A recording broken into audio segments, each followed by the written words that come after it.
Praise the Lord. என்னுடைய வேதம் தியானம் பாக்கிய நிகழ்ச்சிக்கு நாம் கடந்து போகலாமா? இள உலகத்தில் முடியவரும் சகல நாட்களிலும் நான் உங்களுடனே கூட இருக்கிறேன் என்றார். ஆமேன் என்று மத்திய 28:20 நாம் வாசிக்கிறோம்.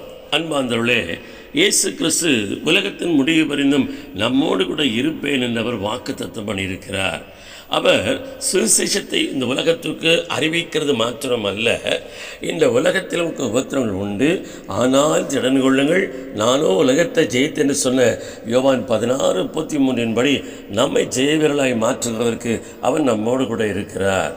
2 கொரிந்தியர் 1:20 தேவனுடைய வாக்குத்தத்தங்கள் நாம் கிறிஸ்து இயேசுக்குள் ஆம் என்றும் ஆமேன் என்றும் இருக்கிறதை நாம் வாசிக்கிறோம். தேவன் முற்பிதாக்களுக்கு வாக்குத்தத்தம் பண்ணின வாக்குத்தத்தங்கள் இன்றைக்கு நம்மளே நிறைவேற்றுகிறதுல அவர் உண்மையுள்ளவராக இருக்கிறபடியினாலே உலகத்தின் முடிவு நம் சகல நாட்டிலும் நம்மோடு கொண்டு அதை நிறைவேற்றுகிறவராக இருக்கிறார். தேவனாகிய கர்த்தர் நம்மோடு இருக்கிறார். அவர் நம்மோடு வாழ்கிறார். அவர் உயிர் தந்த இயேசு கிறிஸ்துவாய் நம்மோடு கூட இருக்கிறார் என்று நாம் விசுவாசிப்போம் என்று சொன்னால் சகலவிதமான இந்த உலகத்தின் உபத்திரவங்களுக்கும் நம்மை விடுவிக்கிறது மாத்திரமல்ல, நம்முடைய முற்பிதாக்களுக்கு வாக்குத்தத்தம் பண்ணின வாக்குத்தத்தங்களை நம்மிலே அவர் நிறைவேற்றி நம்மை மகிமைப்படுத்துவார். ஆமென்.